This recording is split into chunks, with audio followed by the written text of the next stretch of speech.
मित्रों, the divine tales की इस बेहद खास संकलन प्रस्तुति में आप सभी का हार्दिक स्वागत है। आज हम इस वीडियो के माध्यम से आपके समक्ष भगवान कृष्ण के जीवन के 10 ऐसे रहस्य लेकर हाजिर हैं, जिन्हें सुन और देखकर आशा करते हैं कि आप भी भगवान कृष्ण के अपार प्रेम सागर में डूबना चाहेंगे और अपना कुछ समय उनकी भक्ति में लगाएंगे। इस कड़ी में सबसे पहले बात करेंगे भगवान कृष्ण के वंश की। विष्णु पुराण में इस बात का वर्णन किया गया है कि तीनों लोकों के पालनहार विष्णु जी की नाभि कमल से परम पिता ब्रह्मा जी की उत्पत्ति हुई थी और सृष्टि के रचयिता ब्रह्मा के मस्तिष्क से अत्रि ऋषि उत्पन्न हुए थे। अत्रि ने भद्रा से विवाह किया। उन दोनों से सोम यानी चंद्रमा की उत्पत्ति हुई और यहीं से सोमवंश अर्थात चंद्रवंश की शुरुआत हुई। युवा अवस्था में सोम की तरफ ऋषि बृहस्पति की पत्नी तारा आकर्षित हुई। दोनों ने मिलकर ऋषि बृहस्पति की अनुपस्थिति में बुद्ध नामक बालक को जन्म दिया। भागवत के अनुसार सोमपुत्र ऋषि बुद्ध भारत खंड आए। धरती पर सूर्यवंशी राजा मनु की पुत्री ईला को बुद्ध से प्रेम हो गया। दोनों के मिलन से पुररवा नामक पुत्र का जन्म हुआ। भारत में पुररवा चक्रवर्ती सम्राट हुए। उसके बाद राजा पुररवा और स्वर्गलोक की अप्सरा उर्वशी ने मिलकर आयु को जन्म दिया। राजा आयु चौथे चंद्रवंशी सम्राट थे।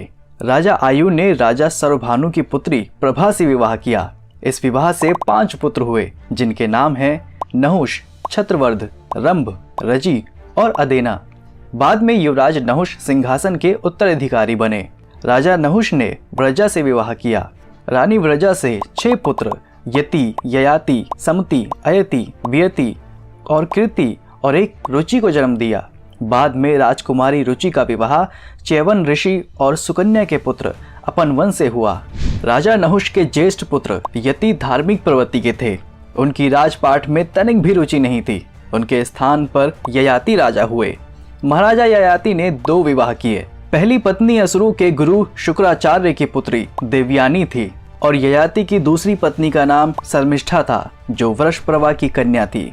राजा ययाति की दोनों पत्नियों से कुल 5 महाप्रतापी पुत्र पैदा हुए, जिनका वर्णन ऋग्वेद में भी मिलता है। उन्हें ऋग्वेद में 5 जन्य पुरुष कहा गया है। इसलिए यादव आधुनिक क्षत्रिय नहीं बल्कि पौराणिक और वैदिक क्षत्रिय हैं। राजा ययाति की पहली पत्नी देवयानी से यदु और तुर्वसु पैदा हुए, जबकि दूसरी पत्नी शर्मिष्ठा से द्रहयु, अनु और पुरु पैदा हुए। ययाति के इन 5 पुत्रों से 5 महत्वपूर्ण वंश की उत्पत्ति हुई। जैसे ययाति की प्रथम पत्नी के प्रथम पुत्र यदु से यादव वंश तथा इनके दूसरे पुत्र तुर्वसु से यवन वंश बना, उसी प्रकार राजा ययाति की दूसरी पत्नी शर्मिष्ठा के 3 पुत्रों से, जैसे द्रहयु से भोज वंश, अनु से मलेक्ष वंश और पुरु से पौरव वंश बना। यदु के सहस्त्राजित, कोष्ठा, नल और रिपु 4 पुत्र हुए, जिनमें कोष्ठा से 13 पुत्र हुए। ध्वज निवास, स्वाति, ऋषंकुर, चित्ररथ, शशिबिंदु, पृथुश्रवा, धर्म यानी पृथुतम, उष्णा, रुचक, रुक्म कवच, पराव्रत, जयामघ, विदर्भ। कालांतर में यदुवंश में ही भगवान श्री कृष्ण का जन्म हुआ। कोष्ठा के 13वें पुत्र विदर्भ ने ही विदर्भ राज की स्थापना की थी। राज विदर्भ के 3 पुत्र कृत, कौशिक और रोमपाद हुए। विदर्भ के तीसरे पुत्र रोमपाद से बभ्रू पैदा हुए और बभ्रू से कृति, कृति से कौशिक और कौशिक से राजा चेदी पैदा हुए, जिसने चेदी वंश की स्थापना की। चेदी से दमघोष पैदा हुए और दमघोष से शिशुपाल पैदा हुआ। शिशुपाल श्रुतशर्वा यानी श्री कृष्ण की बुआ के लड़के थे, जिसका वध श्री कृष्ण ने किया था। विदर्भा के सबसे बड़े पुत्र क्रंत से कुंती यानी कृति, दृष्टि, निद्रत, दर्शोह, व्योम, जिमूत, विकृति, भीमरथ, दशरथ, शकुनी, करम्भी, देवरात, देवशत, मधु, कुमार, अनु, पुरुमित्र, अंशु और भीमसतवत नाम के 15 पुत्र जन्मे। कृत के 15वें पुत्र भीमसतवत से 7 महाप्रतापी पुत्र हुए। भाजी, भजमान, दिव्य, देववृद्ध, वृष्णि, अंधक और महाभोज। इन 7 पुत्रों में से वृष्णि और अंधक अति महान थे। वृष्णि के देवमोढ़ और योद्धाजित नाम के 2 पुत्र हुए। देवमोढ़ की 2 रानियां मदीशा और वैशपर्णा थीं। देवमोढ़ की पहली पत्नी मदीसा से सूरसेन हुए और सूरसेन की पत्नी मारिया से 10 पुत्र और 5 पुत्रियां पैदा हुईं। इनके 10 पुत्रों में वासुदेव सबसे बड़े थे। और 5 पुत्रियों में सबसे बड़ी प्रथा यानी कि कुंती थी। जबकि देवमूढ़ और वैशपर्णा से पार्जन्य का जन्म हुआ और पार्जन्य से 9 पुत्र हुए, जिनमें नंद बाबा सबसे प्रमुख थे। वहीं भीम सतवत के पुत्र अंधक के वंश में देवकी और कंस का जन्म हुआ। वासुदेव की 2 रानियां रोहिणी और देवकी थीं, जिसमें रोहिणी के गर्भ से बलराम जी का जन्म हुआ, जबकि देवकी के गर्भ से भगवान श्री कृष्ण का जन्म हुआ। उसके बाद श्री कृष्ण और रुक्मणी से प्रद्युम्न, प्रद्युम्न से अनिरुद्ध और अनिरुद्ध से वज्र पैदा हुआ। क्यों चुराते थे वस्त्र? पद्म पुराण में वर्णित कथा के अनुसार एक दिन गोपियां जब अपने वस्त्र उतारकर नदी में स्नान करने जल में उतरीं, तो वहीं भगवान श्री कृष्ण एक पेड़ पर बैठकर ये सारा दृश्य देख रहे होते हैं। कुछ देर बाद जब गोपियां नहाने में मग्न हो गईं, तो श्री कृष्ण चुपके से गोपियों के वस्त्र चुराकर पेड़ पर छुप गए। उधर जब गोपियां स्नान कर नदी से बाहर निकलने को हुईं, तो वे अपने वस्त्रों को नदी के तट पर ना पाकर चिंतित हो उठीं और सभी अपने अपने वस्त्र ढूंढने लगीं। उसी समय गोपियों की नजर छुपकर पेड़ पर बैठे श्री कृष्ण पर पड़ी, तो वो सभी श्री कृष्ण से बोलीं, कान्हा, तुम्हें हम गोपियों को इस तरह नहाते देखते हुए जरा भी लज्जा नहीं आती? तब श्री कृष्ण ने गोपियों से कहा कि मुझे लज्जा क्यों आएगी? लज्जा तो तुम सभी को आनी चाहिए जो इस तरह निर्वस्त्र होकर नहा रही हो। फिर गोपियां उनसे बोली, कान्हा, हमसे गलती हो गई, अब ये बताओ कि तुमने हम सभी के वस्त्र चुराकर कहाँ रखे हैं? तब श्री कृष्ण पहले तो चोरी की बात से इनकार करते हैं, परंतु गोपियों के बार बार अनुरोध करने पर उन्हें बताते हैं कि कन्याओं, तुम्हारे वस्त्र इसी वृक्ष पर हैं, पानी से निकलकर ले जाओ। तब गोपियां निर्वस्त्र होने के कारण जल से बाहर आने में अपनी असमर्थता जताते हुए बोली, हम सभी तो निर्वस्त्र हैं, ऐसे में हम जल से बाहर कैसे आ सकते हैं? तब श्री कृष्ण ने कहा कि जब तुम लोग नदी में स्नान करने के लिए गई थीं, तब भी तो तुम सभी निर्वस्त्र ही थीं, फिर अब नदी से बाहर आने में लज्जा क्यों आ रही है? तब गोपियां बोली कि कान्हा, जब हम सभी नदी में स्नान करने आई थीं, तो उस समय यहां कोई नहीं था। ये बात सुनकर श्री कृष्ण कहते हैं, तुम लोगों ने ये कैसे सोच लिया कि यहां उस समय कोई नहीं था? क्योंकि मैं तो हर पल हर जगह मौजूद होता हूं, और हां, उस समय मेरे अलावा यहां आसमान में उड़ते पक्षियों और जमीन पर चलने वाले जीवों ने तुम्हें निर्वस्त्र देखा। तुम निर्वस्त्र होकर जल में गईं तो जल में मौजूद जीवों ने तुम्हें निर्वस्त्र देखा, और तो और जल में नग्न होकर प्रवेश करने से जल रूप में मौजूद वरुण देवी ने भी तुम्हें नग्न देखा। साथ ही तुम्हारे पूर्वजों ने भी तुम्हें इस अवस्था में देखा है, क्योंकि पुराणों में बताया गया है कि स्नान करते समय हम सभी के पितर यानी हमारे पूर्वज हम सभी के आसपास होते हैं और वस्त्रों से गिरने वाले जल को ग्रहण करते हैं, जिनसे उनको तृप्ति मिलती है। निर्वस्त्र स्नान करने से पितर अतृप्त होकर नाराज होते हैं, जिनसे व्यक्ति का तेज, बल, धन और सुख नष्ट होता है। इसलिए कभी भी निर्वस्त्र होकर स्नान नहीं करना चाहिए। उसके बाद श्री कृष्ण गोपियों को वस्त्र लौटाते हुए कहते हैं कि कन्याओं, जब तक मनुष्य शरीर शर्म रूपी इस माया के बंधन में बंधा हुआ रहता है, तब तक वह मोक्ष को प्राप्त नहीं कर सकता। लेश मात्र भी मायाबद्ध रहने से मनुष्यों का बैकुंठ धाम में प्रवेश करना असंभव है, और यही समझाने के लिए मैंने तुम्हारे वस्त्र चुराए थे। दर्शकों, अब तो आप समझ ही गए होंगे कि श्री कृष्ण का यह हास परिहास गोपियों के प्रति उनके अगाध प्रेम भाव को प्रकट करता है। क्यों किया हाथी का वध? महाभारत में वर्णित कथा के अनुसार कुवलयापीड़ नामक एक हाथी था, जिसका वध भगवान श्री कृष्ण के द्वारा किया गया था। ये कथा उस समय की है जब भगवान श्री कृष्ण को मारने की कई योजनाएं विफल हो गईं। तब मथुरा नरेश और श्री कृष्ण के मामा कंस ने अपने सेनापति अक्रूर को श्री कृष्ण और बलराम को मथुरा में आमंत्रित करने के लिए भेजा। अपने नरेश का आदेश पाते ही अक्रूर वृंदावन श्री कृष्ण के पास जा पहुंचा और उनसे कहा कि आपको महाराज कंस ने मथुरा आने को कहा है। यह सुनकर श्री कृष्ण के पालनकर्ता नंद और यशोदा चिंतित हो गए, परंतु श्री कृष्ण ने मुस्कुराते हुए कहा, अक्रूर जी, आप अपने नरेश से कह दीजिएगा कि मैंने उनका निमंत्रण स्वीकार कर लिया है और मैं और मेरे ताऊ बलराम निश्चित समय पर मथुरा पहुंच जाएंगे। उसके बाद कंस का सेनापति अक्रूर मथुरा वापस चला गया। उधर यह खबर जब कंस के पास पहुंची तो उसने युद्ध कौशल में प्रवीण कुबलिया पीड़ हाथी को कृष्ण और बलराम के वध के लिए चुना। उसके कुछ दिन बाद कृष्ण और बलराम दोनों भाई मथुरा पहुंचे। मथुरा में प्रवेश करते ही रास्ते में उन्हें कुबड़ी महिला मिली, जो श्री कृष्ण के स्पर्श मात्र से ही कुबड़ रोग से मुक्त हो गई। उसके बाद एक कुष्ठ रोगी उनके स्पर्श से निरोग हो गया। यह बात मथुरा में चारों ओर आग की तरह फैल गई। मथुरावासी उन्हें किसी भगवान का अवतार समझने लगे। मथुरा में श्री कृष्ण और बलराम के ठहरने की व्यवस्था अक्रूर जी के महल में की गई थी। उसके बाद कृष्ण बलराम के मथुरा में आने के दिन से लेकर दंगल के दिन तक मथुरा में रहने वालों का अक्रूर के मकान पर तांता लगा रहा। दर्शनों के लिए लोग आते थे, घंटों गृह के प्रांगण में खड़े रहते थे। जब तक दोनों भाई गृह छज्ज पर आकर उन्हें दर्शन नहीं दे देते, वहां से कोई जाता ही ना था। उनके जाते ही नए दर्शक उससे भी अधिक संख्या में वहां एकत्रित होने लगते थे। इन दर्शकों में अनेक किंवदंतियां प्रचलित होने लगी थीं, जो सुनने में बड़ी अलौकिक होती थीं। कोई कहता था महाराज कंस की मालिन सैरंध्री का कुबड़ापन दर्शन करते ही दूर हो गया। कोई कहता मोदक कुष्ठ से मुक्त हो गया। उधर जब अक्रूर मथुराधिपति कंस को कृष्ण के आने की सूचना देने गया तो कंस ने उससे इन किंवदंतियों के विषय में पूछ लिया। अक्रूर ने किसी भी किंवदंती का खंडन नहीं किया, वह चुप रहा। इस प्रकार की अलौकिक बात सुन कंस का हृदय कांपने लगा था। वह दिन प्रतिदिन निस्तेज हो रहा था। उसके बाद वह दिन भी आया जिस दिन दंगल होना था। सुबह सुबह ही मथुरा की सारी प्रजा मलशाला के बाहर आ पहुंची। उनको यही विदित था कि दंगल में जाने की सबको ही अनुमति होगी, अतः वे सब वहां जा पहुंचे।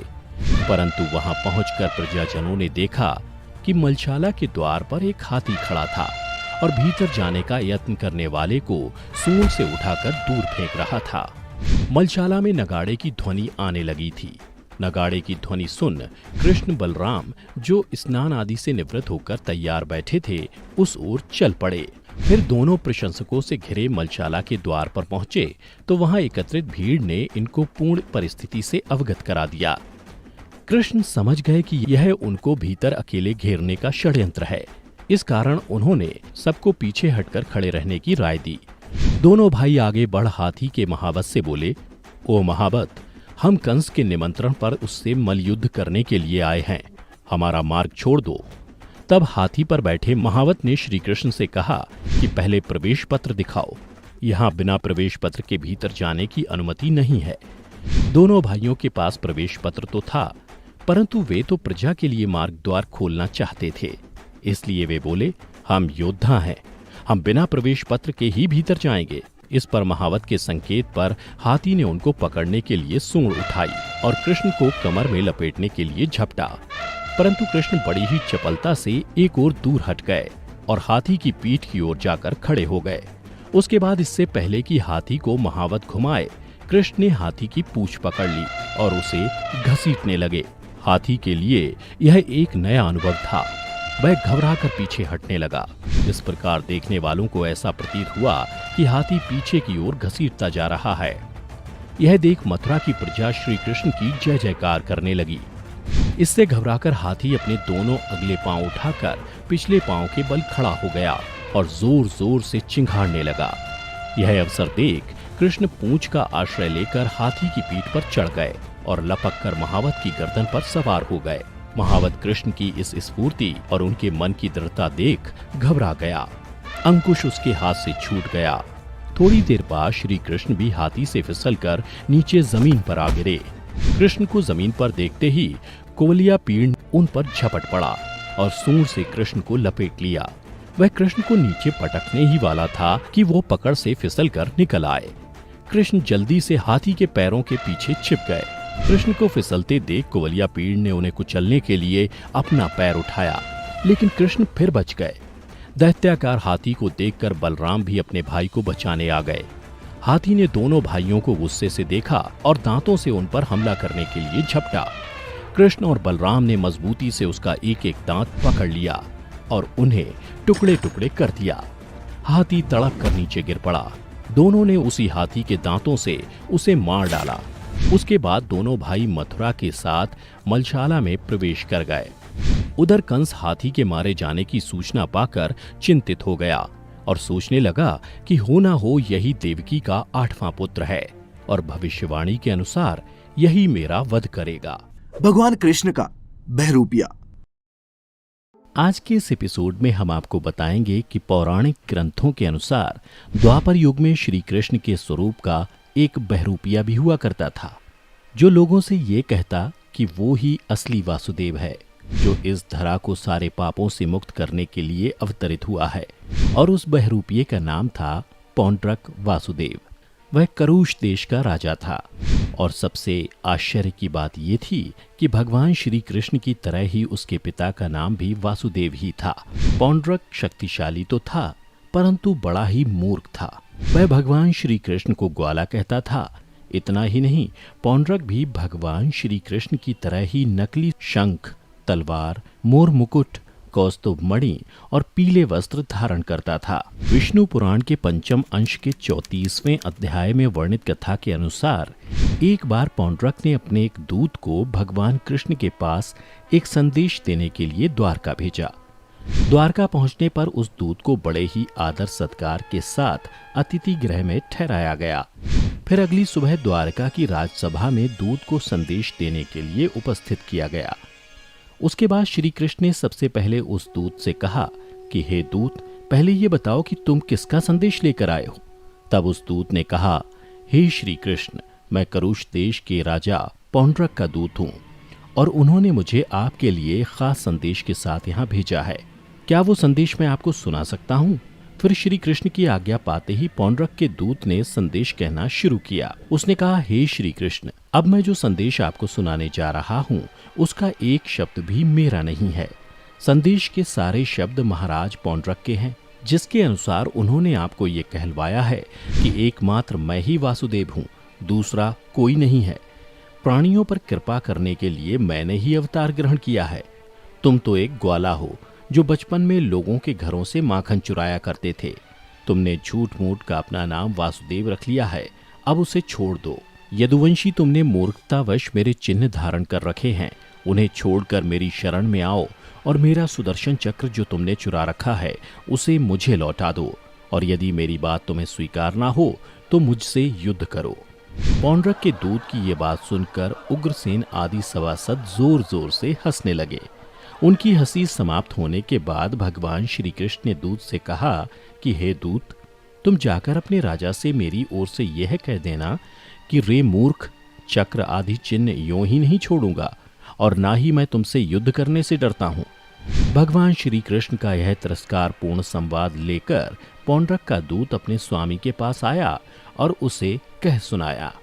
इधर भगवान श्री कृष्ण गरुड़ पर सवार होकर काशी की ओर चल पड़े, क्योंकि वह करुष का राजा पौंड्रक उन दिनों वहीं अपने मित्र काशी राज के पास रहता था।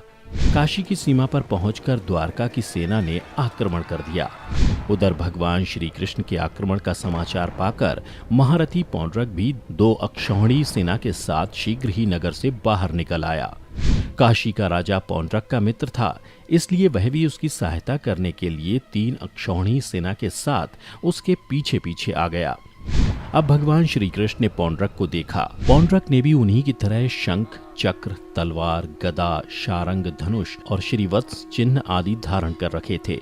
उसके भी वक्ष स्थल पर बनावटी कौस्तुभ मणि और वनमाला लटक रही थी, अर्थात उसने एक अभिनेता की भांति श्री कृष्ण का बनावटी वेश धारण कर रखा था। फिर कुछ देर बाद पौंड्रक ने द्वारका की सेना को संबोधित करते हुए कहा कि सैनिकों, जिसे तुम सभी भगवान समझते हो वह वास्तव में एक छलिया है। उसने तुम सभी को छला है। मेरी ओर से युद्ध करो, क्योंकि मैं ही असली वासुदेव हूँ।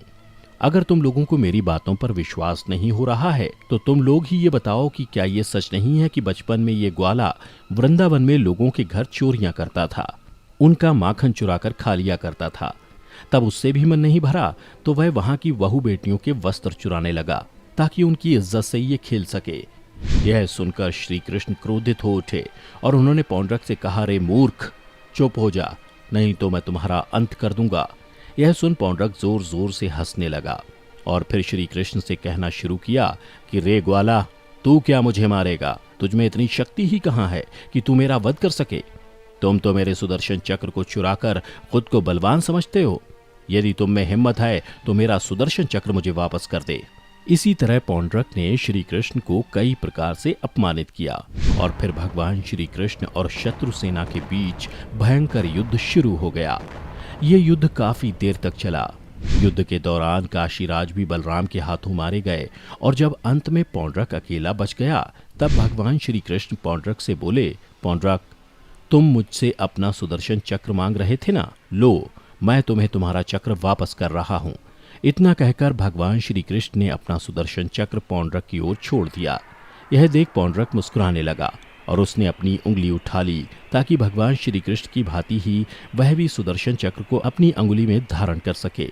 परंतु जैसे ही पौंड्रक ने सुदर्शन चक्र को अपनी अंगुली में धारण किया, उसका भार बढ़ने लगा और फिर अंत में वह उसी सुदर्शन चक्र में समा गया। उसके बाद सुदर्शन चक्र वापस आकर भगवान कृष्ण की अंगुली में समा गया। हनुमान जी की ली थी परीक्षा। कथा के अनुसार एक समय सुदर्शन चक्र को अपनी शक्ति पर अहंकार हो गया। वह मन ही मन सोचने लगा कि तीनों लोकों में उससे बड़ा कोई शक्तिशाली नहीं है। सुदर्शन चक्र को यह अभिमान हो गया था कि भगवान श्री कृष्ण भी अंत में दुष्टों का नाश करने के लिए मेरी ही सहायता लेते हैं। उधर इस बात का ज्ञान जब भगवान श्री कृष्ण को पता चला तो उन्होंने निश्चय किया कि किसी भी तरह सुदर्शन चक्र के अहंकार को तोड़ना ही होगा। फिर भगवान श्री कृष्ण ने सुदर्शन चक्र के अभिमान को तोड़ने के लिए हनुमान जी की सहायता ली और उन्होंने हनुमान जी को याद किया। कहते हैं कि अगर कोई भक्त सच्चे मन से अपने आराध्य को याद करता है तो उसे उनसे मिलने की आवश्यकता नहीं होती। दूर रहते हुए भी भक्त और भगवान दोनों एक दूसरे की बात समझ जाते हैं। इसलिए कृष्ण जी के याद करते ही हनुमान जी समझ गए कि प्रभु उन्हें याद कर रहे हैं। चूंकि हनुमान जी यह जानते थे कि उनके प्रभु श्री राम और श्री कृष्ण एक ही हैं, इसलिए वो बिना किसी देरी के द्वारका के लिए निकल पड़े और द्वारका पहुंचकर वो श्री कृष्ण से मिलने दरबार में जाने की बजाय द्वारका के राज उपवन में चले गए। उपवन में पहुंचने पर उन्होंने देखा कि वहां के वृक्षों पर बड़े ही मीठे और रसीले फल लगे हुए हैं। हनुमान जी को भूख लगी थी, इसलिए उन्होंने वृक्षों से फल तोड़कर खाना शुरू कर दिया और फिर जब उनका पेट भर गया तो वो वृक्षों और उस पर लगे फलों को तोड़कर फेंकने लगे। उधर जब इस बात का पता दरबार में बैठे श्री कृष्ण को पता चला तो वो मन ही मन मुस्कुराने लगे और फिर उन्होंने अपनी सेना को आदेश दिया कि जाकर उस वानर को पकड़ लाएं। श्री कृष्ण का आदेश पाते ही उनकी सेना हनुमान जी को पकड़ने के लिए राज उपवन के लिए निकल पड़ी। वहां पहुंचकर सेना ने हनुमान जी को ललकारा और कहा, हे मूर्ख वानर, तुम बाग क्यों उजाड़ रहे हो और इस तरह इन फलों को क्यों तोड़ रहे हो? क्या तुम नहीं जानते कि यहाँ का राजा कौन है? अगर नहीं जानते तो मैं तुम्हें बता दूं कि यहाँ के राजा श्री कृष्ण हैं और वो तुम्हें दरबार में बुला रहे हैं। सेना नायक की बातें सुनकर महाबली हनुमान ने क्रोधित होने का ढोंग करते हुए कहा कि कौन कृष्ण? मैं किसी कृष्ण को नहीं जानता। मैं तो प्रभु श्री राम का सेवक हूँ, इसलिए जाओ और अपने राजा कृष्ण को कह दो कि मैं नहीं आऊंगा। यह सुन सेना नायक क्रोधित हो उठा और हनुमान जी से बोला, अगर तुम अपने आप मेरे साथ नहीं चलोगे तो मैं तुम्हें जबरदस्ती पकड़ कर ले जाऊंगा। फिर जैसे ही श्री कृष्ण की सेना हनुमान जी को पकड़ने के लिए आगे बढ़ी, वैसे ही हनुमान जी सारी सेना को पूंछ में लपेटकर राजमहल में फेंक दिया। यह देख सेनापति वहां से भाग गया और श्री कृष्ण को दरबार में आकर बताया कि वह कोई साधारण वानर नहीं है। फिर उसने श्री कृष्ण को सारी बात बताई। उसके बाद श्री कृष्ण ने अपने सेनापति से कहा कि आप उस वानर को जाकर कहिए कि श्री राम आपको बुला रहे हैं।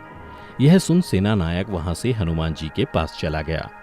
इधर श्री कृष्ण ने सुदर्शन चक्र को आदेश दिया कि तुम्हें द्वार की रखवाली करनी है और इस बात का भी ध्यान रखना है कि कोई भी बिना अनुमति के अंदर ना आ पाए। अगर कोई बिना आज्ञा के अंदर आने का प्रयास करे तो उसका वध कर देना। यह सुन सुदर्शन चक्र द्वार की रखवाली करने लगा।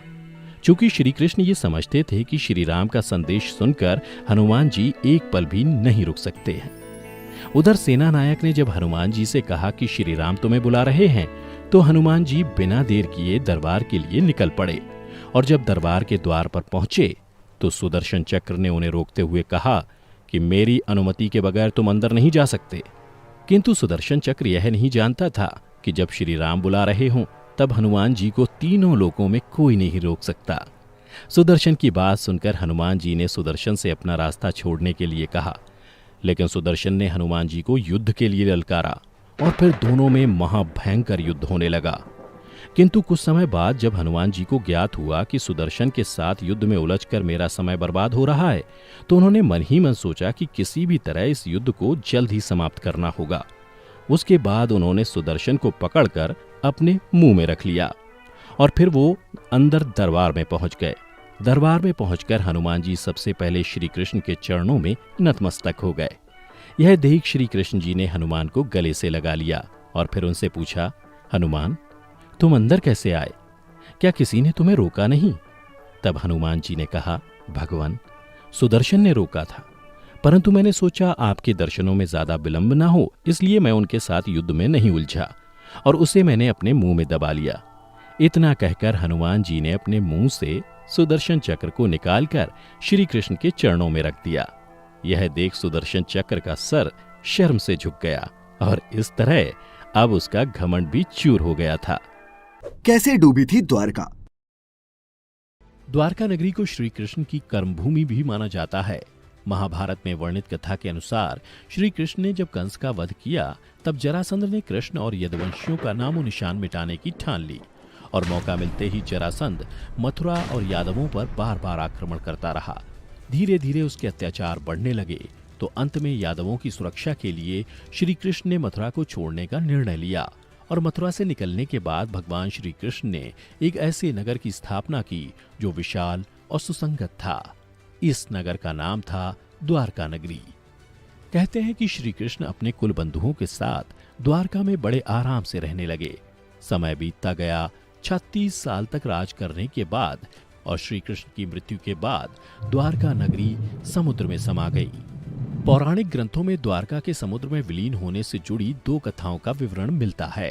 पहला, माता गांधारी द्वारा श्री कृष्ण को दिया गया श्राप और दूसरा ऋषियों द्वारा श्री कृष्ण पुत्र सांब को दिया गया श्राप। कथा के अनुसार महाभारत युद्ध में कौरवों पर विजय प्राप्त करने के पश्चात जब युधिष्ठिर का हस्तिनापुर के राजमहल में राज तिलक हो रहा था तब कौरवों की माता गांधारी ने अपने 100 पुत्रों के वध और महाभारत युद्ध के लिए श्री कृष्ण को दोषी ठहराते हुए श्राप दिया कि जिस प्रकार कौरवों के वंश का नाश हुआ है ठीक उसी प्रकार यदुवंश का भी नाश होगा। जबकि दूसरी कथा के अनुसार महाभारत युद्ध के 36 वर्ष पश्चात द्वारका में तरह तरह के अपशकुन होने लगे। तब एक दिन महर्षि विश्वामित्र, कणों, देवर्षि नारद आदि द्वारका आए। वहां यादव कुल के नवयुवकों ने उनके साथ परिहास करने का सोचा। इसके लिए वे श्री कृष्ण के पुत्र सांव को स्त्री वेश में ऋषियों के पास ले गए और कहा कि ये स्त्री गर्भवती है, आप लोग बताइए कि इसके गर्भ से क्या उत्पन्न होगा। नवयुवकों के ऐसा कहने के बाद ऋषिगण ध्यान करने लगे और जब उन्हें पता चला उनके सामने ये सभी जिसे स्त्री बता रहे हैं वो वास्तव में एक पुरुष है तो उन लोगों को बड़ा क्रोध आया और फिर उन्होंने नवयुवकों से कहा, तुम लोगों ने हमारा अपमान किया है, इसलिए श्री कृष्ण का यह पुत्र एक लोहे के मूसल को जन्म देगा जिससे तुम लोग अपने समस्त कुल का संहार करोगे। उस मूसल के प्रभाव से केवल श्री कृष्ण व बलराम ही बच पाएंगे। उधर श्री कृष्ण को जब ये बात पता चली तो उन्होंने कहा यह बात अवश्य सत्य होगी। मुनियों के श्राप के प्रभाव से दूसरे ही दिन सांब ने मूसल को जन्म दिया। जब ये बात राजा उग्रसेन को पता चली तो उन्होंने उस मूसल को चुराकर समुद्र में फेंकवा दिया। इसके बाद राजा उग्रसेन व श्री कृष्ण ने नगर में घोषणा करवा दी कि आज से कोई भी वृष्णि व अंधकवंशी अपने घर में मदिरा तैयार नहीं करेगा और यदि ऐसा करता कोई भी व्यक्ति पकड़ा जाएगा तो उसे मृत्यु दंड दिया जाएगा। घोषणा सुनकर द्वारकावासियों ने मदिरा नहीं बनाने का निश्चय किया, परंतु फिर भी इसके बाद द्वारका में भयंकर अपशकुन होने लगे। प्रतिदिन आंधी चलने लगी, चूहे इतने बढ़ गए कि मार्गों पर मनुष्यों से ज्यादा चूहे दिखाई देने लगे। उस समय यदुवंशियों को पाप करते शर्म नहीं आती थी। उधर नगर में होते इन अपशकुनों को देख भगवान श्री कृष्ण समझ गए कि कौरवों की माता गांधारी का श्राप सत्य होने का समय आ गया है।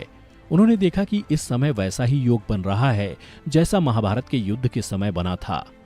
फिर श्री कृष्ण ने यदुवंशियों को तीर्थ यात्रा करने की आज्ञा दी। श्री कृष्ण की आज्ञा से सभी राजवंशी समुद्र के तट पर प्रभास तीर्थ आकर निवास करने लगे। प्रभास तीर्थ में रहते हुए एक दिन सात्यकी ने आवेश में आकर कृतवर्मा का उपहास उड़ाया और अनादर कर दिया।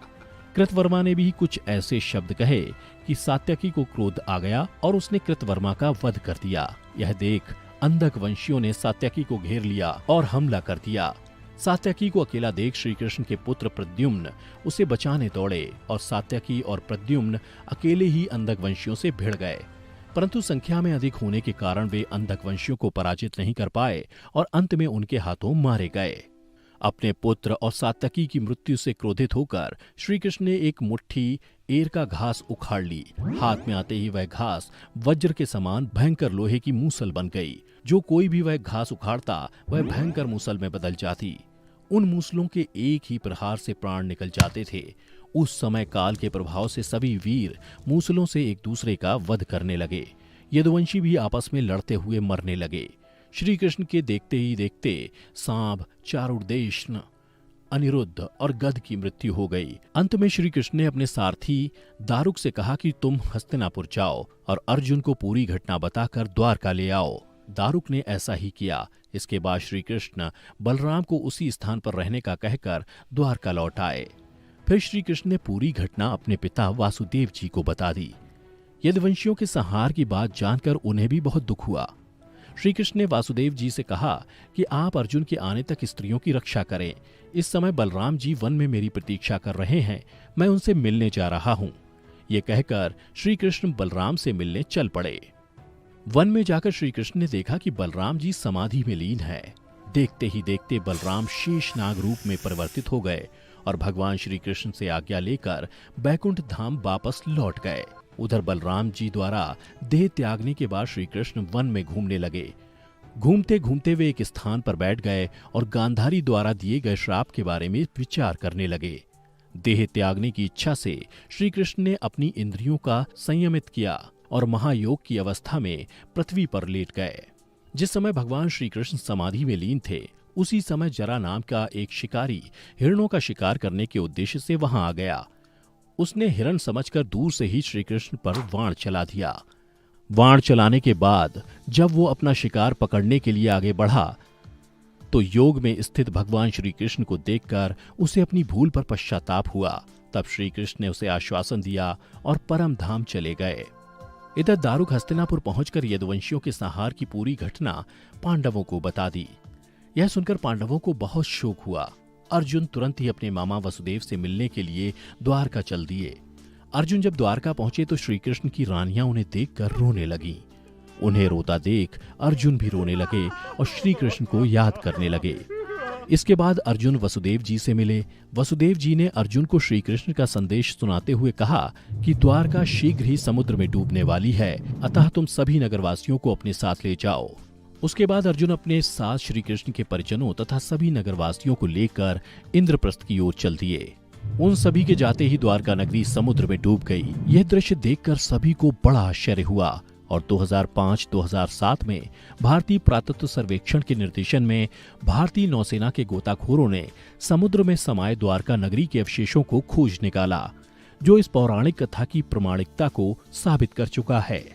इस खोजी टीम को समुद्र में 560 मीटर लंबी द्वारका की दीवार भी मिली। इतना ही नहीं, उन्हें पौराणिक समय के कुछ बर्तन भी मिले जो 1528 ईसा पूर्व से 3000 ईसा पूर्व के हैं। खोजकर्ताओं की माने तो समुद्र की गहराई में मिली ये नगरी लगभग 9000 साल पुरानी है। किस किस से लड़ा था युद्ध? भगवान कृष्ण के जन्म लेते ही तीनों लोकों में समस्त देवगणों ने उन्हें नमन किया। जब वासुदेव भगवान कृष्ण को नंद के यहाँ ले जा रहे थे तो यमुना नदी ने अपना स्तर बढ़ाकर उनके चरण स्पर्श किए और वापस अपनी मूल अवस्था में चली गईं।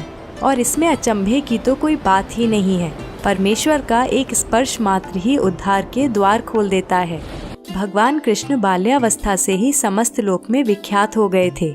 बचपन में ही उन्होंने युद्ध करके बड़े से बड़े राक्षसों को परास्त किया। तो आइए जानते हैं भगवान कृष्ण के मुख्य युद्धों के विषय में। कंस के साथ युद्ध। श्रीमद् भागवतम में भगवान कृष्ण के द्वारा की गई सभी लीलाओं का वर्णन मिलता है। भगवान कृष्ण के जीवन का पहला युद्ध तो उनके जन्म लेते ही आरंभ हो गया था और इस युद्ध के विषय में हम सभी जानते हैं। उनके मामा कंस को एक आकाशवाणी से ज्ञात हुआ था कि देवकी और वसुदेव का 8वां पुत्र उसका वध करेगा, इसलिए वो जन्म होते ही उनकी सभी संतानों की निर्मम हत्या कर देता था। सातवीं संतान के रूप में शेषनाग ने माँ देवकी के गर्भ में प्रवेश किया, परंतु भगवान विष्णु ने शेष की रक्षा के लिए योग माया की सहायता से देवकी की इस संतान को वसुदेव की पत्नी रोहिणी के गर्भ में स्थापित कर दिया। इसके पश्चात भगवान विष्णु स्वयं देवकी के गर्भ में 8वें पुत्र के रूप में प्रवेश हुए। भगवान के जन्म लेते ही कारागृह के सभी संतरी सो गए और वसुदेव भगवान कृष्ण को नंद बाबा के महल पहुंचाने में सफल हो सके। जब कंस को इस बात का पता चला तब उसने कृष्ण के वध के लिए विभिन्न रूपों में दैत्यों को भेजना आरंभ किया। भगवान कृष्ण ने बचपन में ही इन सभी दैत्यों का वध किया था। इनमें पूतना वध सबसे अधिक प्रसिद्ध है। दोस्तों, पूतना वध की विस्तृत जानकारी हम पहले अपने एक वीडियो के माध्यम से दे चुके हैं। जब कंस द्वारा भेजे गए सभी असुर मृत्यु को प्राप्त हुए, तब अंततः कंस ने कृष्ण और बलराम को एक समारोह में आमंत्रित किया। इस समारोह में कंस कृष्ण का वध करना चाहता था, परंतु जैसे ही कंस ऐसा करने के लिए आगे बढ़ा, श्री कृष्ण ने उसके बालों को पकड़कर उसकी गद्दी से उसे खींच लिया और उसका वध किया। इसके पश्चात भगवान ने अपने माता पिता को कारागृह से मुक्त किया और उनकी वंदना की। जरासंध का वध। कंस के पश्चात भगवान का युद्ध कंस के ससुर जरासंध के साथ हुआ। जरासंध के साथ पहले भी अनेक बार युद्ध हो चुका था। वो मगध का एक बहुत ही क्रूर शासक था। हरिवंश पुराण के अनुसार उसने अनेक राज्य जैसे कलिंग, विदेही, चेदी, काशी, गांधार, मद्र, कश्मीर, पांड्य आदि के राजाओं को परास्त कर इन राज्यों को अपने अधीन कर लिया था। पुराणों में उल्लेखनीय है कि जरासंध ने 18 बार मथुरा पर चढ़ाई की। जरासंध का वध करना आसान नहीं था। श्री कृष्ण की योजना के अनुसार अर्जुन, भीम और स्वयं भगवान कृष्ण ब्राह्मण का वेश धारण कर उसके पास पहुँचे और उसे कुश्ती के लिए ललकारा। जरासंध समझ गया था कि वे ब्राह्मण नहीं हैं। तब कृष्ण ने अपना वास्तविक परिचय दिया। कुछ देर विचार करके जरासंध ने भीम को कुश्ती के लिए चुना। दोनों की कुश्ती का यह युद्ध 13 दिन तक चला। कुश्ती के समय भीम ने अनेक बार जरासंध के 2 टुकड़े किए, परंतु उसका शरीर बार बार जुड़ जाता था। तब भगवान कृष्ण ने भीम को इशारा किया कि वो दोनों टुकड़ों को विपरीत दिशा में फेंके। भीम ने ऐसा ही किया। तब जाकर जरासंध मृत्यु को प्राप्त हुआ, क्योंकि विपरीत दिशा में फेंके जाने के कारण उसके शरीर के दोनों टुकड़े आपस में नहीं जुड़ पाए। काले वन से युद्ध। पुराणों के अनुसार जरासंध ने 18 बार मथुरा पर चढ़ाई की और इनमें से 17 बार वो असफल रहा।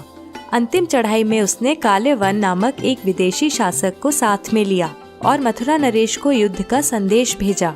मथुरा नरेश कृष्ण ने उत्तर में संदेश भेजा कि युद्ध केवल उनके और काले वन के मध्य ही होगा। काले वन इस पर सहमत हुआ। जब कृष्ण और काले वन का युद्ध हो रहा था तो कृष्ण युद्ध भूमि छोड़कर भागने लगे और एक गुफा में प्रवेश कर गए। कहा जाता है कि इसी युद्ध के बाद भगवान कृष्ण का नाम रणछोड़ पड़ा। काले वन ने भी उनका पीछा करते करते गुफा में प्रवेश किया और वहां उसने एक व्यक्ति को गुफा में सोते हुए देखा। उसने उस व्यक्ति को ही कृष्ण समझकर उस पर लात मारी।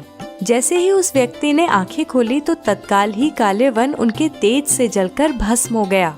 यह पुरुष कोई और नहीं अपितु महान तपस्वी इक्ष्वाकु वंश के महाराज मानधाता के पुत्र राजा मुकुंद चंद थे। भगवान कृष्ण जानते थे कि उनके गुफा में प्रवेश करने मात्र से ही काले वन मृत्यु को प्राप्त होगा।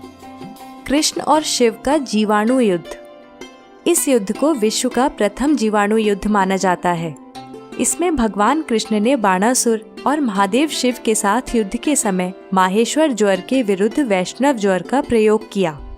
बाणासुर शोणितपुर के राजा थे।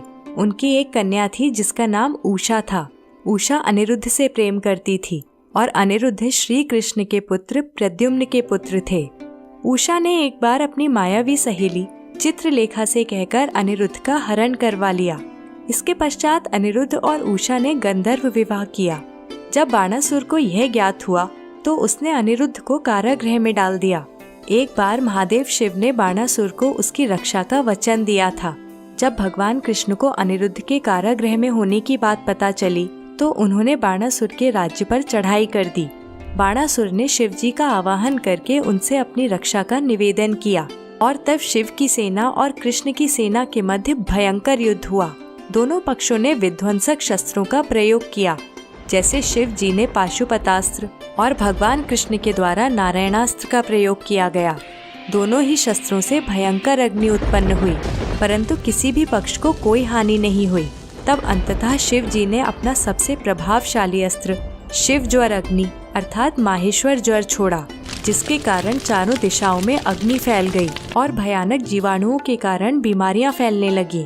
ऐसी स्थिति देख भगवान कृष्ण को ना चाहते हुए भी अपना भयंकर विध्वंसक अस्त्र नारायण ज्वर शीत अर्थात वैष्णव ज्वर चलाना पड़ा।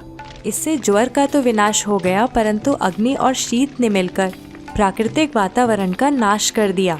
तब अंत में दुर्गा देवी ने दोनों पक्षों को शांत किया और अंततः बाणासुर ने अनिरुद्ध और उषा का विधि विधान पूर्वक विवाह करवाया। इस युद्ध का उल्लेख बहुत कम मिलता है और इसके विरुद्ध अनेक कथाएं भी मिलती हैं। इस जीवाणु युद्ध की यह कथा सत्य है या नहीं, यह अभी भी एक शोध का विषय है। दर्शकों, इन युद्धों के अतिरिक्त भगवान कृष्ण ने बाल्यावस्था में ही अधासुर, बकासुर, तृणवर्ता और वत्सासुर जैसे असुरों को मार गिराया था। बचपन में ही यमुना नदी के तल पर जाकर कालिया नामक भयानक नाग से युद्ध कर उसे पराजित किया। गोवर्धन पर्वत उठाकर उन्होंने इंद्र के अहम को चकनाचूर किया था। जामवंत नामक प्रसिद्ध राजा को भी उन्होंने युद्ध में परास्त किया। अन्य शक्तिशाली असुर जैसे नरकासुर, जंभासुर आदि का वध भी भगवान कृष्ण द्वारा किया गया। बाहुबली श्री कृष्ण ने कुवलया पीड़ नामक विशाल हाथी का केवल भुजाओं से ही वध कर दिया था। केशी नामक प्रख्यात दानव का भी उन्होंने अपनी भुजाओं से वध किया था, जिसके बाद वो केशव कहलाए। स्वयं को कृष्ण बताने वाले करूर देश के राजा पौंड्रक का वध भी भगवान कृष्ण के हाथों हुआ। उन्होंने रणभूमि में कलिंग, मगध, अंग, वंग, काशी, वत्स, पौंड्र, गर्ग और करूर जैसे अनेक देशों पर विजय प्राप्त की थी। पाताल लोक में निवास करने वाले यम को पराजित कर उन्होंने संदीपनी के पुत्र को मुक्त किया था। भगवान कृष्ण ने वरुण देव को भी युद्ध में पराजित किया। उन्होंने पांचजन्य नामक दैत्य को परास्त कर उसका वध करके दिव्य पांचजन्य शंख प्राप्त किया। खांडव वन में अग्निदेव को संतुष्ट करके भगवान कृष्ण ने आग्नेय अस्त्र प्राप्त किया। अब बात करते हैं भगवान कृष्ण के अस्त्रों एवं शस्त्रों की। श्री कृष्ण की गदा का नाम कौमुदिकी था। उनका दिव्य एवं शक्तिशाली शंख पांचजन्य गुलाबी रंग का था। उनके पास गरुण ध्वज और जैत्र नाम के 2 रथ थे। उनके अश्वों के नाम मेघ पुष्प, बलाहक, शैव्य और सुग्रीव थे। भगवान कृष्ण के पास एक दिव्य सुदर्शन चक्र था, जो उन्हें भगवान विष्णु के अंशावतार भगवान परशुराम से प्राप्त हुआ था। शिव जी के पश्चात पाशुपतास्त्र भगवान कृष्ण और अर्जुन के पास था। इनके अतिरिक्त उनके पास शक्तिशाली प्रस्वपास्त्र भी था, जो भगवान कृष्ण के अलावा केवल भीष्म, शिव और वसुगण के पास था। श्री कृष्ण द्वापर युग के सबसे महान धनुर्धर थे। उनके धनुष का नाम सारंग था। साथ ही विध्वंसक अस्त्र जैसे वैष्णवास्त्र, आग्नेयास्त्र, ब्रह्मास्त्र, गरुणास्त्र और नारायणास्त्र आदि का उन्हें पूर्ण ज्ञान था। चाहे कूटनीति से युद्ध करना हो या अस्त्रों या शस्त्रों का ज्ञान हो, भगवान कृष्ण के समक्ष बड़े से बड़े योद्धाओं ने घुटने टेक दिए थे। श्री कृष्ण परमपिता परमेश्वर हैं और उनकी शक्ति हमारी कल्पना से भी परे है। उनकी लीलाओं, नीतियों और शक्तियों का विश्लेषण करना हमारे लिए संभव ही नहीं। पृथ्वीलोक छोड़ने के बाद क्या हुआ पत्नियों का? कि कृष्ण भगवान की मृत्यु के पश्चात उनकी पत्नियों का क्या हुआ? कौरवों की मां और धृतराष्ट्र की पत्नी गांधारी का विचार था कि यदि भगवान कृष्ण चाहते तो इतिहास के सबसे बड़े युद्ध महाभारत पर विराम लगा सकते थे। अपनी बुद्धि एवं शक्ति से वे इतने भयावह नरसंहार और रक्तपात को रोक सकते थे। गांधारी के विचार में कृष्ण के कारण ही उसके पुत्रों की मृत्यु हुई। महाभारत युद्ध के पश्चात जब युधिष्ठिर का राज तिलक हो रहा था, तब गांधारी ने कृष्ण को दोषी ठहराते हुए श्राप दिया कि जिस प्रकार कौरव वंश का नाश हुआ है, उसी प्रकार यदुवंश भी समाप्त हो जाएगा। महाभारत के पश्चात भगवान कृष्ण ने अपनी 8 पत्नियों, जिन्हें अष्टभरी भी कहा जाता है, के साथ जीवन व्यतीत किया। कृष्ण की कुल मिलाकर 16,108 पत्नियां थीं, जिनमें से प्रमुख 8 पत्नियों के नाम रुक्मिणी, जाम्बवती, सत्यभामा, कालिंदी, मित्रबिंदा, सत्या, भद्रा और लक्ष्मणा थे। भविष्य, स्कंद और वराह पुराण के अनुसार एक बार नारद मुनि द्वारका नगरी पधारे। वहाँ कृष्ण और जाम्बवती के पुत्र सांब ने नारद मुनि की ओर ध्यान ही नहीं दिया। ऐसा निरादर देख मुनि ने उसे सबक सिखाने का निश्चय किया और भगवान की सभी पत्नियों और सांब को मदिरा पान करा दिया। इसके पश्चात कृष्ण की पत्नियों ने अपनी चेतना खो दी और उनका स्वयं पर नियंत्रण ही नहीं रहा। उनमें से एक पत्नी ने सांब की पत्नी का भेष धारण कर लिया। सांब का ऐसा कृत्य देख कृष्ण ने उसे कुष्ठ रोग से पीड़ित होने का श्राप दिया और अपनी पत्नियों को कहा कि मेरी मृत्यु के पश्चात तुम सभी का अभीर राज्य के लोगों के द्वारा अपहरण कर लिया जाएगा। एक बार ऋषि विश्वामित्र, ऋषि दुर्वासा, ऋषि वशिष्ठ और नारद मुनि तीर्थ यात्रा से वापस आते समय कृष्ण और बलराम से भेंट करने हेतु द्वारका पधारे। वहाँ सांब सहित यदुवंश के कुछ युवाओं ने महर्षियों को देख उनका उपहास किया, जिस कारण महर्षियों ने सभी यदुवंशियों को श्राप दे दिया। इस श्राप और गांधारी के द्वारा दिए गए श्राप के परिणाम स्वरूप किसी कारणवश सभी यदुवंशी आपस में ही लड़ने लगे और इस लड़ाई ने इतना भयंकर रूप ले लिया कि यदुवंश समाप्त हो गया। भगवान कृष्ण के पुत्र और पौत्र सभी की मृत्यु हो गई। यदुवंशियों में केवल कृष्ण के प्रपौत्र वज्र ही जीवित रहे। वज्र अनिरुद्ध के पुत्र थे और अनिरुद्ध प्रद्युम्न के पुत्र थे। महाभारत के मौसल पर्व के अनुसार श्री कृष्ण और बलराम ने अपने भौतिक शरीर त्याग दिए। इनकी मृत्यु किस प्रकार हुई इसका वर्णन हम पिछले वीडियोस में कर चुके हैं। अर्जुन ने कृष्ण और बलराम की पत्नियों को उनके पतियों की मृत्यु के विषय में कुछ नहीं बताया। उनकी पत्नियों एवं संतानों को अर्जुन इंद्रप्रस्थ ले जा रहे थे। रास्ते में इतनी महिलाओं की रक्षा के लिए केवल एक योद्धा को उपस्थित देख अभीर वर्ग के लोगों ने उन पर आक्रमण कर दिया और कृष्ण की पत्नियों सहित सभी को बंदी बना लिया, जो स्वयं कृष्ण भगवान का उनकी पत्नियों के लिए दिए गए श्राप के परिणाम स्वरूप हुआ। भगवान के इस संसार से जाने के पश्चात अर्जुन ने अपनी शक्तियाँ खो दी, क्योंकि अर्जुन को जिन कारणों के लिए अपनी शक्तियों का उपयोग करना था वे सभी अब पूरे हो चुके थे। अर्जुन ने यदुवंश के लोगों की रक्षा का हर संभव प्रयास किया, परंतु उसके सभी शस्त्र भी असफल हो रहे थे।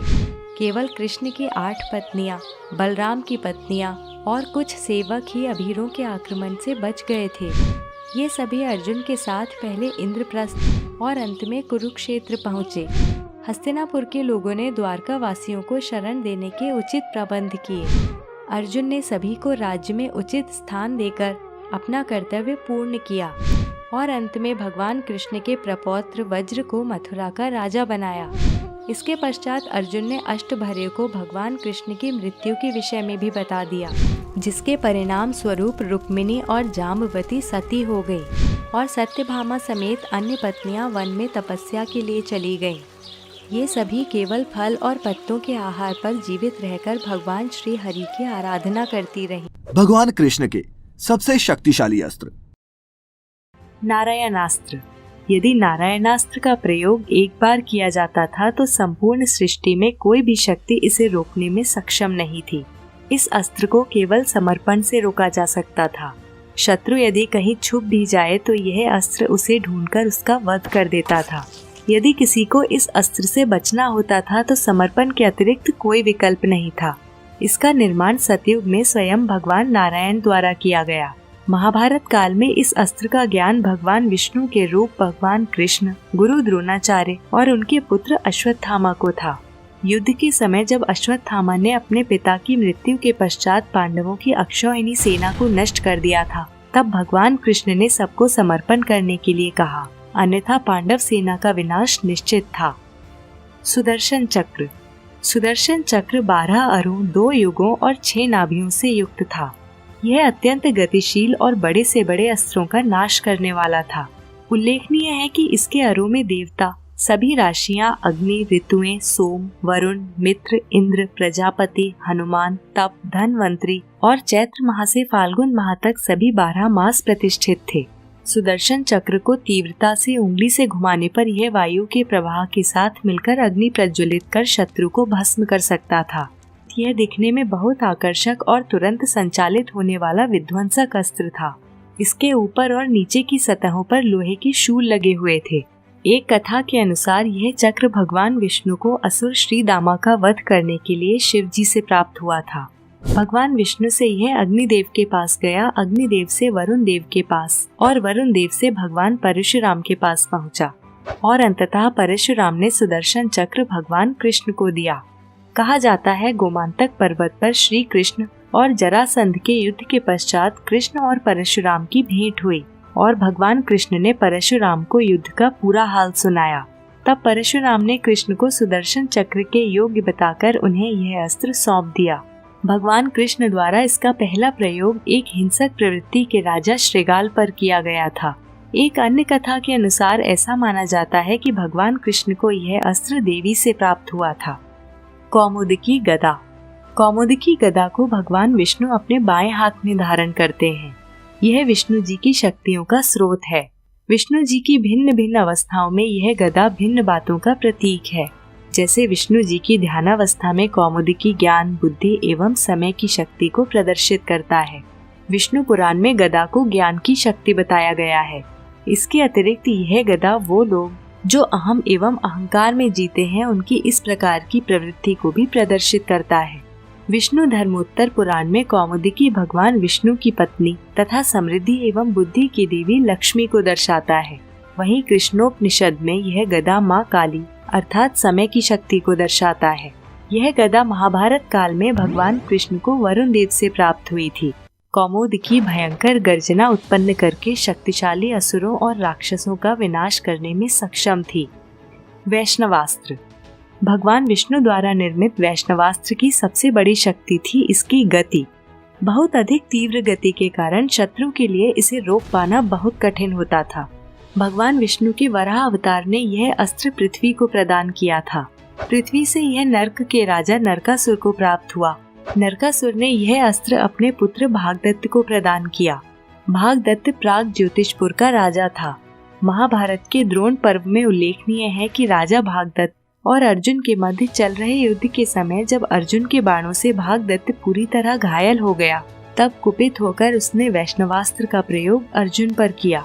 इसे कैसे रोका जाए इसका ज्ञान अर्जुन को नहीं था। तब भगवान कृष्ण ने स्वयं बीच में आकर इसे अपनी छाती पर ले लिया और यह अस्त्र उनके गले में वैजंती माला के रूप में सुसज्जित हुआ।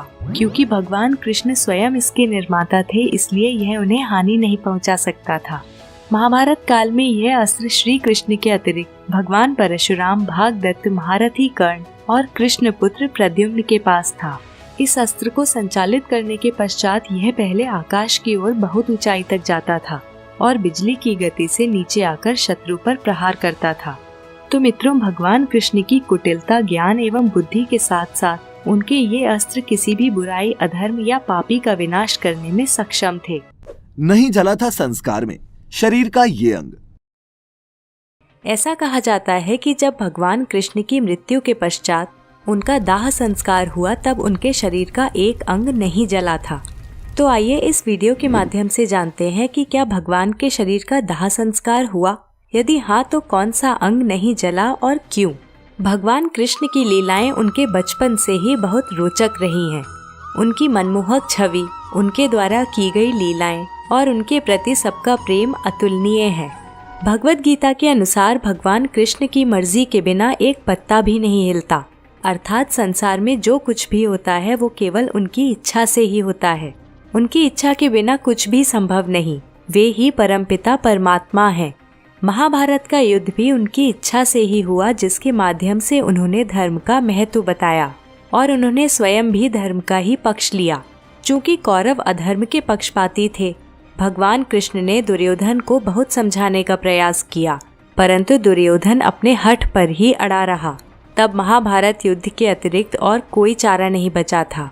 महाभारत युद्ध के समय जब दुर्योधन का अंत हुआ, तब उसकी मां शोकाकुल हो उठी और रणभूमि में जब वो पुत्रों की मृत्यु पर शोक व्यक्त करने पहुंची, तब उन्होंने श्री कृष्ण को श्राप दिया कि ठीक 36 वर्षों पश्चात उनकी मृत्यु हो जाएगी, क्योंकि उन्हें गलत फहमी थी कि उनके पुत्रों की मृत्यु भगवान कृष्ण के कारण ही हुई है।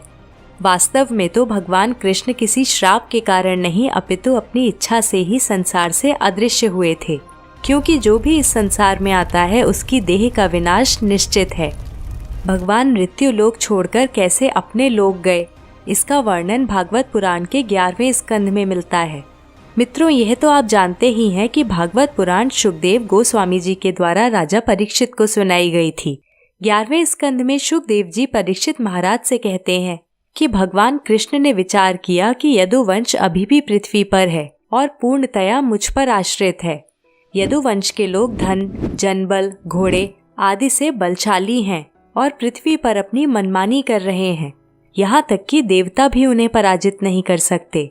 इसलिए मुझे यदुवंश के लोगों में आपस में कलह उत्पन्न करनी होगी।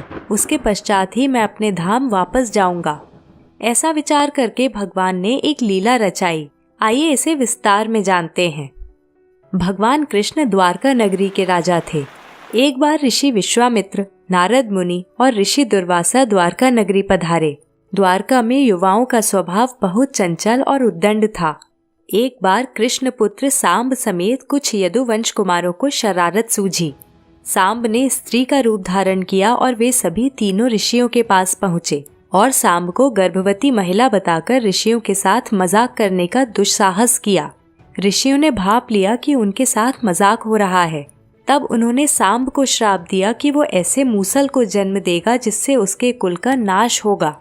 वास्तव में ऋषि मुनियों को भगवत प्रेरणा के कारण क्रोध आया, अतः ये भगवान की ही लीला थी। इस प्रकार के महापुरुष भगवान की लीला में सहयोग करते हैं, इसलिए मृत्यु लोक में निवास करके यहाँ के लोगों के समान ही व्यवहार करते हैं। उनका वास्तविक व्यवहार ऐसा नहीं होता। वे तो सदैव ही भगवान की भक्ति में लीन रहते हैं। ऋषियों का श्राप सुनकर सभी कुमार घबरा गए। उन सब ने सांब को स्त्री का रूप देने के लिए जो कृत्रिम पेट बनाया था उसे फाड़कर देखा तो उसमें वास्तव में मूसल था। यह देख वे सभी पछताने लगे। उन्होंने इस पूरी घटना के विषय में उग्रसेन को बताया। उग्रसेन मथुरा के राजा और कंस के पिता थे। उन्होंने सभी कुमारों को उस मूसल का चूर्ण बनाकर उस चूर्ण और बचे हुए लोहे के टुकड़ों को समुद्र में फेंकने का आदेश दिया। सभी ने ऐसा ही किया। वो चूर्ण पानी के साथ बहकर किनारे पर आ गया और जो लोहे के टुकड़े बचे थे उसे एक मछली ने निगल लिया। कुछ दिन पश्चात यह चूर्ण एरक के रूप में उगा, जो एक बिना गांठ की घास होती है। एक बार समुद्र में कुछ मछुआरे मछलियां पकड़ने पहुंचे और उस मछली को भी पकड़ा जिसने लोहे के टुकड़े निगल लिए थे। उस मछली के पेट से निकले लोहे के टुकड़े को एक बहेलिये ने अपने बाण की नोक पर लगा लिया। एक बार ब्रह्मा जी अपने पुत्रों और देवताओं के साथ द्वारका नगरी पधारे और भगवान से प्रार्थना की कि यदि अब वे चाहें तो अपने धाम पधार सकते हैं।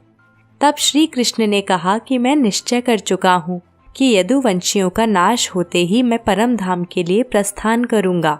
तब सभी ने भगवान को प्रणाम किया और अपने धाम की ओर चले गए। उन सबके जाने के पश्चात द्वारका में कुछ दुर्भाग्यपूर्ण घटनाएं, उत्पात और अपशगुन होने लगे। यह देख भगवान ने बच्चों, स्त्रियों और वृद्धों को शंखधार क्षेत्र और अन्य सभी को प्रभास क्षेत्र में जाने का आदेश दिया, जहाँ से सरस्वती नदी बहकर समुद्र में मिलती है।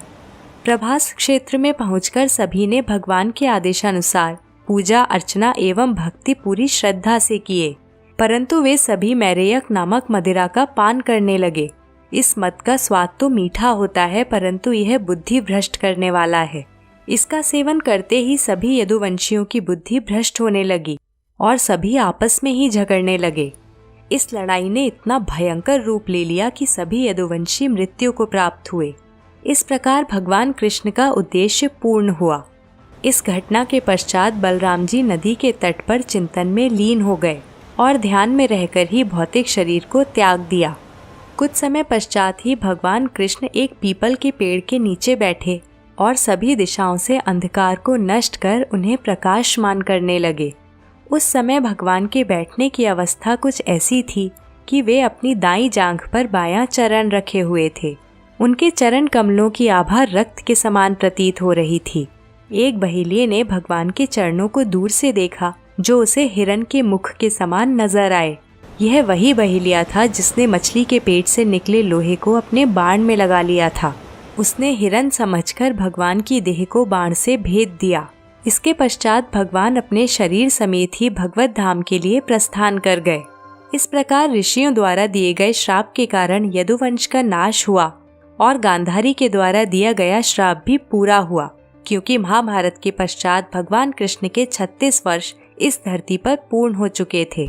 कई बार ऐसा कहा जाता है कि भगवान की देह का दाह संस्कार किया गया, परंतु वास्तव में ऐसा नहीं हुआ था। उनकी देह दिव्य थी, न कि पंच तत्वों से निर्मित। अनेक मान्यताओं के अनुसार पांडवों द्वारा उनके शरीर का अंतिम संस्कार किया गया। जब उनकी पूरी देह जल गई परंतु हृदय जलकर नष्ट नहीं हुआ और अंत तक जलता रहा, तब उनके हृदय को जल में प्रवाहित किया गया। उनकी देह का यह हिस्सा राजा इंद्रियम को प्राप्त हुआ। राजा इंद्रियम भगवान जगन्नाथ के भक्त थे। उन्होंने भगवान कृष्ण का हृदय भगवान जगन्नाथ की प्रतिमा में स्थापित कर दिया। तो मित्रों, उम्मीद है आपको आज की ये प्रस्तुति अच्छी लगी होगी। भगवान कृष्ण की इन लीलाओं को खुद तक सीमित ना रखें और इसे शेयर करें अपने व्हाट्सएप और फेसबुक पर। फिर लेकर हाजिर होंगे ऐसी और भी संकलन प्रस्तुतियां। फिलहाल हमें इजाजत दें। आपका बहुत बहुत शुक्रिया।